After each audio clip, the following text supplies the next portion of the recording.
سلامونه د پښتو ټیک لیدونکو، خدای دې وکړي چې تاسې ټول روغ او جوړ اوسئ.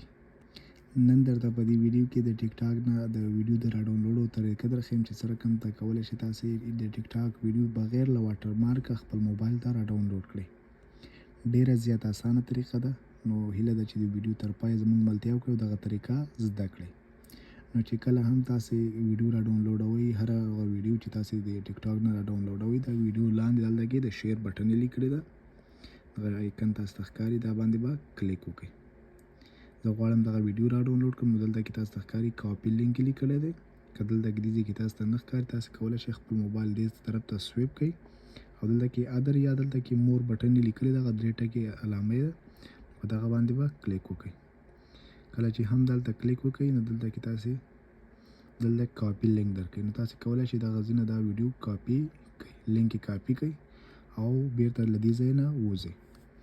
نو تاسو سره په موبایل کې به حتما یو براوزر انسټال وي، که هغه کروم وي، هغه فایرفاکس وي، هر یو چې وي تاسې به هغه ته لاړ شئ.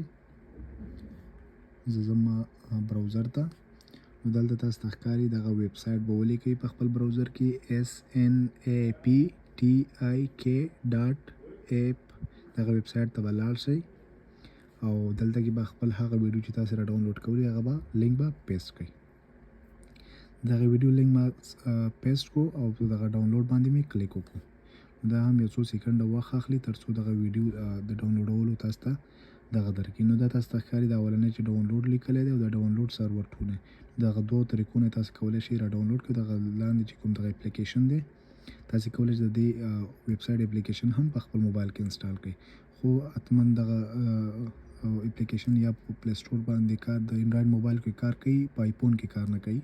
نو په دې خاطر تاسو ته زه د ویب سایټ د طریقه درښیم چې د ویب سایټ نه تاسې په دې طریقه راډاونلوډولی شئ.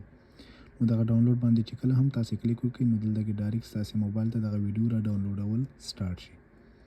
نو زه دغه کینسل تاسو ته ښکاري دا یو ځل ما راډاونلوډ کړلې ده، نو ته غواړئ چې دغه بیا راډاونلوډ کړئ؟ زه وایم هو. دا تاسو ته ښکاري دغه د ډاونلوډول زما په موبایل کې سټارټ شو. دغه ویډیو ما یو ځل راډاونلوډ کولی ده، تاسو ته یې درښیم. دغه ویډیو ده،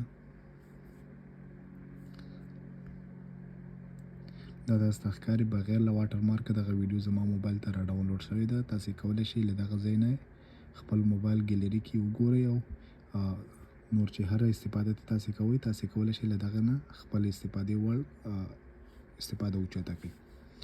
نو هیله ده چې نن ویډیو ستاسو د خوښې وړ ګرځېدلې وي. تل بلې ویډیو د لوی الله په امان.